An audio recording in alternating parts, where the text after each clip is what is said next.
Hola, queridos estudiantes, espero que estén muy bien.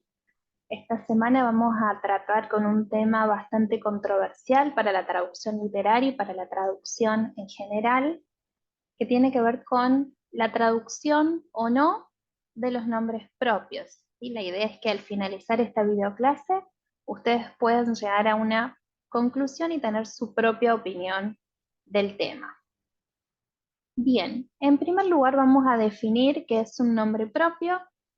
Es toda aquella palabra o expresión que de manera prototípica sirve para denominar un ente único, ya sea una persona, un lugar, un objeto, y de esta forma distinguirlo de otros semejantes. Bien, los nombres propios históricamente se han clasificado en función al ente al cual representan. Entonces vamos a encontrar antropónimos, es decir, nombres propios que se refieren a personas, topónimos, nombres propios que se refieren a lugares, títulos, ya sean títulos de libros, títulos cinematográficos, marcas, entre otros, ¿sí? Pero estas cuatro categorías son las principales que vamos a ver hoy. Bien, vamos a comenzar con los antropónimos, es decir, los nombres de personas. Bien, la mayoría de los lingüistas acuerdan en que por lo general no se deberían traducir. No obstante, esta regla no suele aplicar para personajes históricos que ya tienen traducciones reconocidas. En ese caso vamos a encontrar, por ejemplo, la traducción de Queen Elizabeth como la reina Isabel en español, Prince Charles como el príncipe Carlos, Pope John Paul II, el Papa Juan Pablo II, personajes bíblicos como John, Juan, Paulo, Pablo. Bien. En el caso de los topónimos, es decir, los nombres propios que designan países, estados, ciudades, capitales, bien, en este caso no existe una normativa tan clara, sino que su traducción es bastante arbitraria y depende de el uso que haya de la lengua, de los usos y costumbres. Y en este caso va a ser siempre necesario que verifiquemos en un diccionario o en otras fuentes si ese topónimo tiene o no una traducción reconocida ya.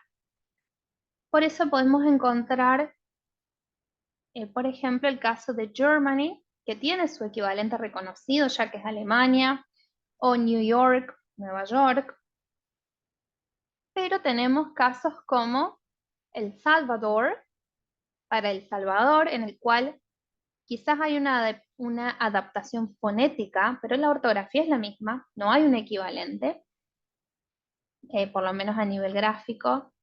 Y lo mismo sucede con Long Island, que en español decimos Long Island, nadie va a decir isla larga.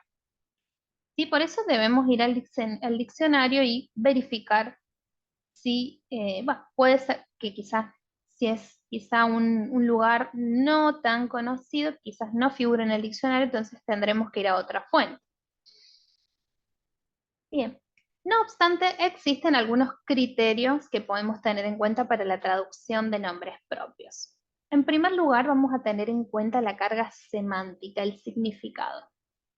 En este caso, vamos a clasificar los nombres propios en convencionales o expresivos. Así, por ejemplo, nos vamos a encontrar con nombres propios como Javier, Norma, Gema, Milo, y que a lo mejor nos dicen un poco de información sobre el género de la persona, pero no mucho más. Y en este caso, obviamente difieren bastante de los expresivos, como el nombre propio, el destripador, que es quizá un apodo, en el cual nos dice mucho más que el género del personaje. El segundo criterio tiene que ver con el historial interlingüístico,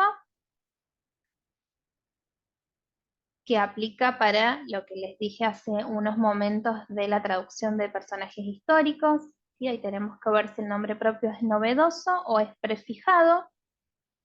Prefijado, por ejemplo, en el caso de Romeo and Juliet, que se traduce al español como Romeo y Julieta, ya está prefijado eso, ya muchos traductores lo han traducido de esa manera. Y el caso también de Pope Francis, el Papa Francisco en español. Y el tercer criterio, que tiene que ver con el contexto, es bastante más complejo.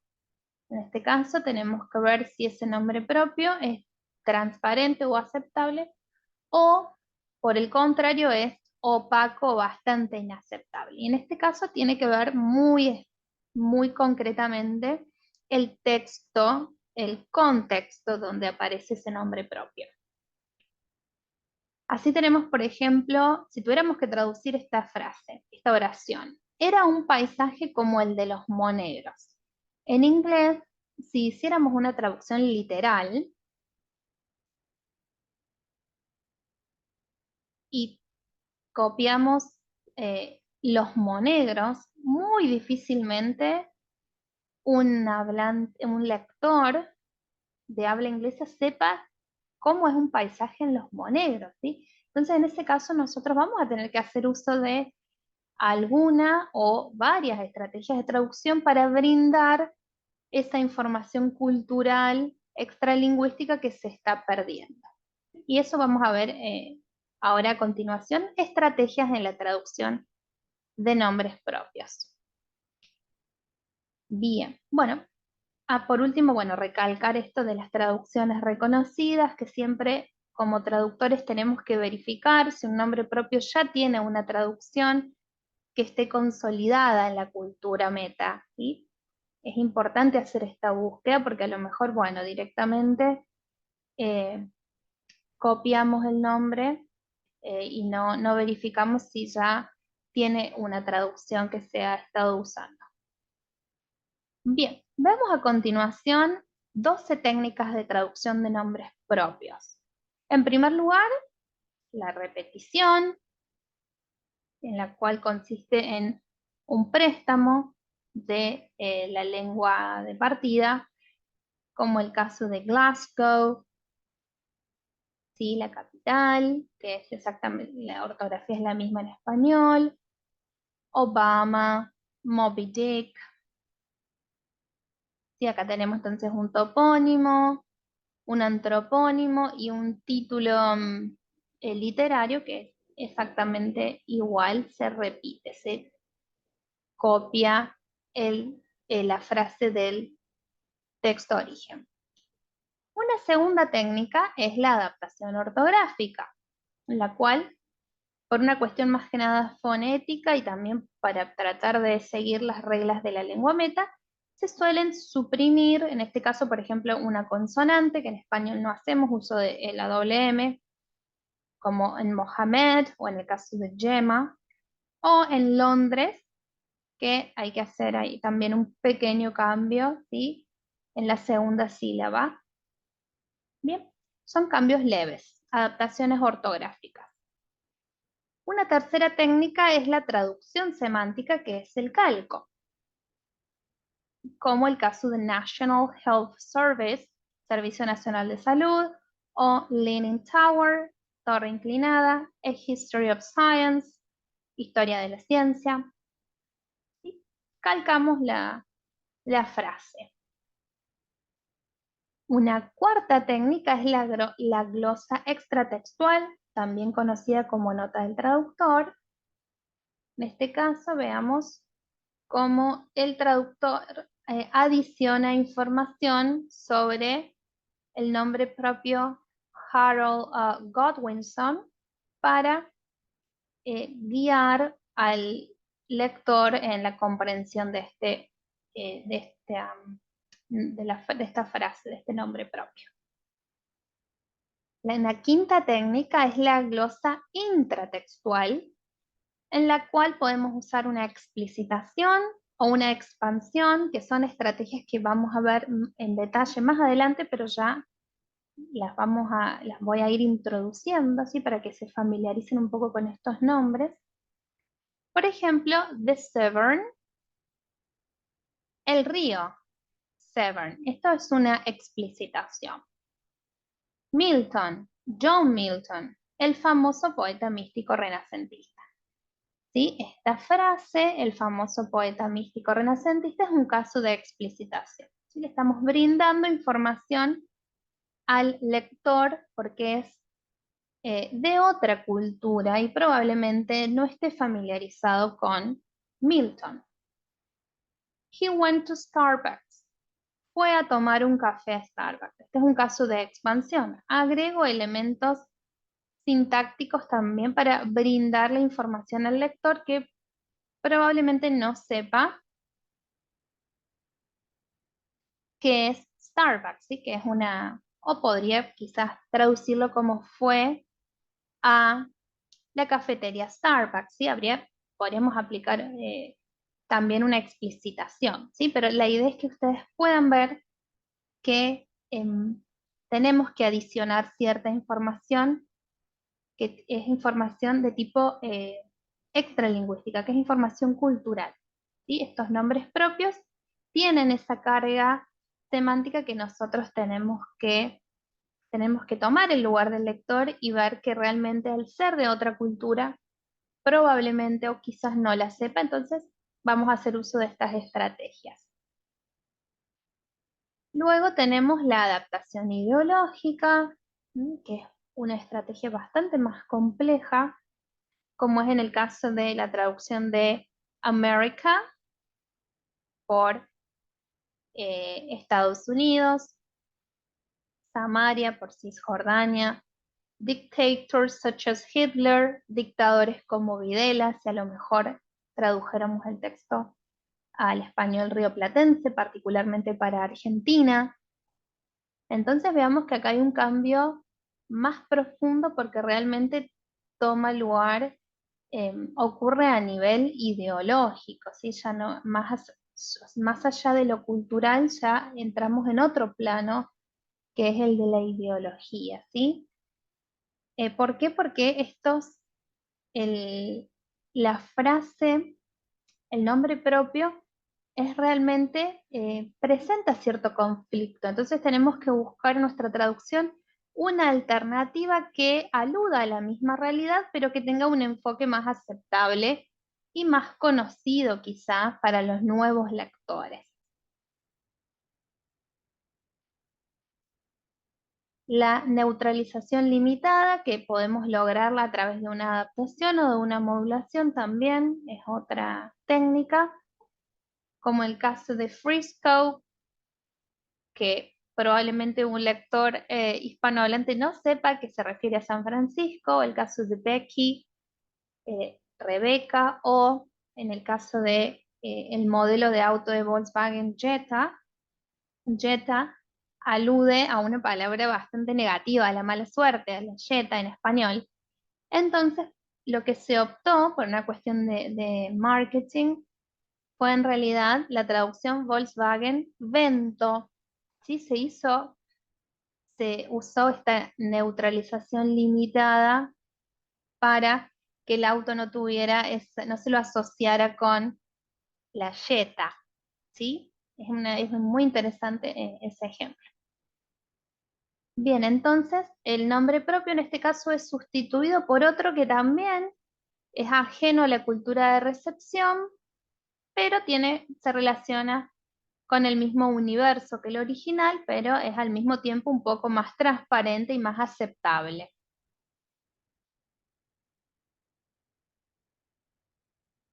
Luego tenemos la neutralización absoluta, que se logra generalmente por una modulación de lo particular a lo general, como es el caso del nombre de esta diseñadora, que podríamos decir, en vez de mencionarla a ella particularmente, decir una diseñadora de lujo, modulamos hacia lo general, o News of the World, un periódico sensacionalista, y sin hacer referencia específicamente a ese periódico, al nombre de ese periódico. Entonces, el nombre propio es sustituido por una explicación culturalmente neutra. Eso lo logramos a través de una modulación. También tenemos la naturalización, que tiene que ver con la domesticación del texto meta. ¿Sí? Bueno, por ejemplo, el caso de Michael, Miguel, Prince Charles, Príncipe Carlos. Este ejemplo es muy interesante. A region that doubles the size of Wyoming, una región del tamaño de Buenos Aires. ¿Sí? Wyoming es un estado de Estados Unidos que realmente para un lector hispanohablante va a ser bastante complejo poder tener una imagen mental de un lugar que tenga el doble de tamaño de Wyoming, a menos que quizá esa persona haya vivido ahí o tenga un gran conocimiento de esa geografía, va a ser muy difícil. Entonces, ¿qué vamos a hacer? Vamos a domesticar, vamos a buscar una región que tenga ese tamaño que sea realmente similar, como por ejemplo Buenos Aires. ¿Sí? Domesticamos el texto meta. La traducción exógena se produce mucho en lo que son los títulos cinematográficos, como por ejemplo Home Alone, en el cual una traducción semántica no hubiera tenido mucho sentido si un calco tampoco era la repetición, tampoco iba a funcionar porque un lector que no tuviera conocimientos de inglés difícilmente iba a poder saber lo que significa Home Alone. Entonces se hizo uso de una traducción exógena. Mi pobre angelito. Y así sucede con muchas otras películas, como por ejemplo The Big Sleep, Al borde del abismo, o El sueño eterno en España, El gran sueño en México. Esto sucede bastante en el cine. La omisión es otra estrategia. Tenemos que tener cuidado con la omisión porque no podemos estar omitiendo nombres propios todo el tiempo, sino que tiene que estar realmente bien justificada la omisión, como en este caso, ¿sí? Roberto Bellarmino, anglicized as Robert Bellarmine, was who. Bueno, si el texto se traduce al español, no tiene sentido incluir esta información que está entre paréntesis, sí para el texto en inglés, pero no para el texto en español. Entonces, la omitimos. Podemos omitirla porque realmente no es relevante para un lector hispanohablante. ¿Sí? Entonces, la podemos usar, ¿por qué? Porque se combina la opacidad y la falta de relevancia del nombre propio. Si no es relevante en un texto en español incluir el nombre eh, en inglés, ¿sí? Y por último, la creación autónoma, que también es una estrategia con la que hay que tener bastante cuidado, pero se suele usar para aumentar el atractivo del texto. Por ejemplo, great 16th century writers like Shakespeare.